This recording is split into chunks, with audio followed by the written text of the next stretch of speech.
Vous écoutez Pierre Nantel.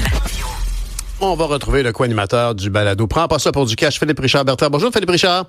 Salut. La terre a tremblé à Ottawa, le centre du séisme. Est-ce que tu vas bien? Oui, mais écoute, ça a eu des répercussions un peu partout dans les marchés. On en a parlé à l'international. Mm-hmm. Il y a de très grands quotidiens mondiaux, là, autant au niveau de l'État de New York qu'en Europe, où on a parlé de cette démission surprise de la ministre. Avec la réaction de Donald qui s'est pas gêné pour rigoler un peu au sujet du Canada. Hein?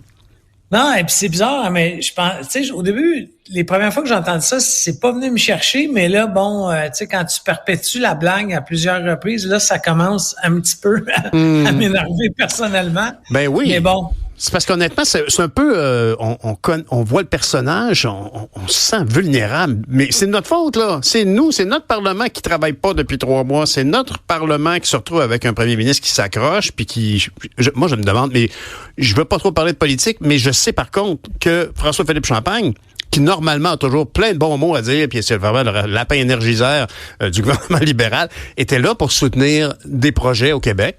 Le Nordvolt, entre autres, mais Lyon électrique. Et là, aujourd'hui, c'est mauvaise nouvelle sans pile. Même François-Philippe Champagne, qu'est-ce qu'il dirait devant la situation qui est aujourd'hui, que Lyon s'est mis à l'abri de ses créanciers? C'est quand même comme toute une claque d'en face pour tout le monde. On a mis des sous publics là-dedans.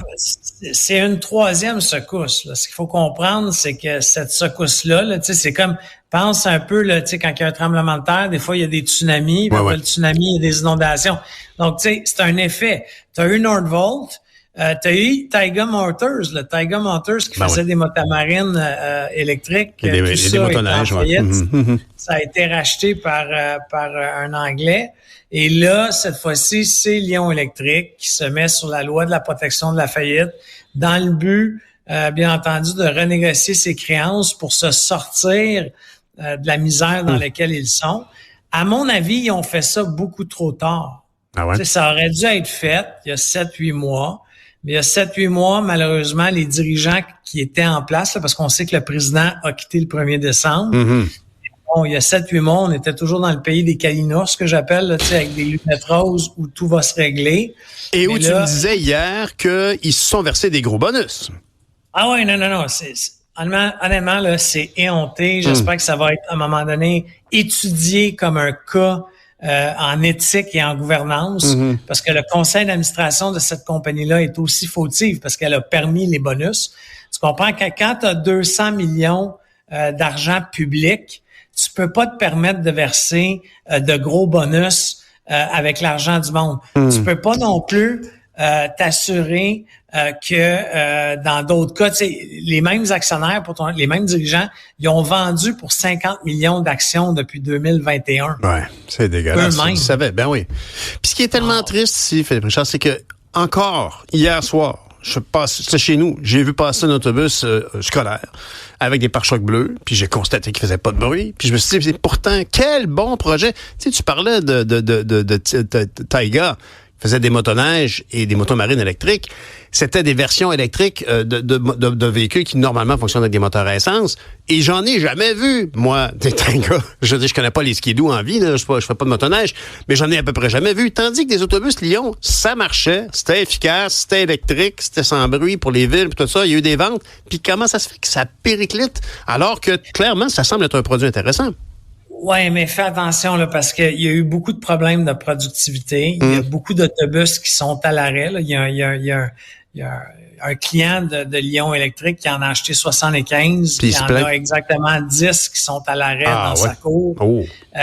Il y a une poursuite aux États-Unis pour des problèmes de défaut de fabrication. Il y en a une qui a pris feu il y a 1 mois en Estrie pour un problème connu de chaufferette. Tu sais, je pourrais t'énumérer des choses comme ça. Non, je comprends. On est allé. Mais t'es d'accord avec moi qu'il y en a dans la rue. Il y en a dans la rue, là. On les voit, ils marchent. Tu sais, fait que c'est comme, il y a un problème. Il semblerait donc que t'as un produit viable, mais qui est une entreprise qui est mal gérée, mal planifiée, tu sais, comme, je trouve ça pitoyable. Je trouve qu'il y a un parallèle boiteux avec Taiga, parce que Taiga, factuellement, il en a vendu combien? Tu sais, 300? 1000. Fait Fait que, puis pas rien que ça, mais dans les deux cas, les cas sont très similaires. Ah oui, tu trouves? Ah oui? Parce que Taiga, quand que le syndic de faillite est rentré, ils ont réalisé que ils faisaient faire des pièces, les pièces arrivaient à l'usine, les pièces étaient mal usinées, fallait qu'ils y ait réusine dans l'usine de Taiga. Il y avait des problèmes d'étanchéité de la coque, tu sais, imagine eau et batterie électrique, me semble que c'est pas un bon mix. Non. Après ça, au niveau de Lion Électrique, la même affaire, on est parti sur le développement de plusieurs camions. On a décidé de faire une usine de batterie. À un moment donné, au même titre que moi, là, tu sais, comme entrepreneur, moi-même, à un moment donné, je suis obligé de dire à ma propre gang, là, dans ma propre compagnie, on a 3 produits. Faut devenir les meilleurs des 3 produits. C'est toujours le fun d'en développer un 4e, un 5e, un 6e. Mais on peut-tu devenir se concentrer sur quelque chose? Parlant de se concentrer, on ne connaît Vincent Goudzo que pour une seule chose, les cinémas. Et tu me dis que tu m'as indiqué qu'il y avait une petite accroche-tiche avec Vincent Goudzo. Il y a un problème, non? Au-delà de la faillite. C'est une saga qui dure depuis maintenant 2-3 mois, mais M. Goudzo se bat avec ses créanciers. Ces créanciers, c'est pas n'importe qui, là. C'est des institutions bancaires, c'est le gouvernement du Québec, c'est le gouvernement du Canada. Parce que M. Goudzo, pour continuer à garder ses cinémas ouverts, a arrêté de payer sa TPS-TVQ, puis il a arrêté de remettre les remises gouvernementales de ses employés. Tu comprends que ça regarde pas très, très bien. M. Goudzo a même opéré sans numéro de TPS-TVQ la semaine dernière.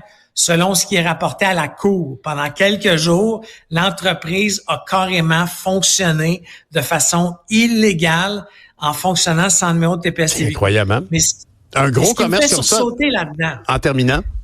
Oui, c'est juste qu'il se bat en ce moment pour que ces chiffres, donc qu'il a fournis à ses créanciers, ne soient pas fournis à Revenu Québec et à Revenu Canada. Mais...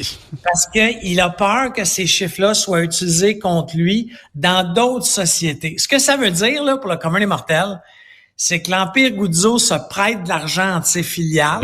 Il faut avoir des gros sous en jeu. Ça doit pas être trop legit. Ouais, il veut surtout pas que le fisc ait les papiers dans ses mains pour lancer des vérifications comptables dans les autres sociétés. Ce potentiel candidat conservateur a toujours été flamboyant. Et sa faillite ne se fera pas dans le silence, de toute évidence. Merci, Philippe Richard. À demain. Allez, à demain. Bye.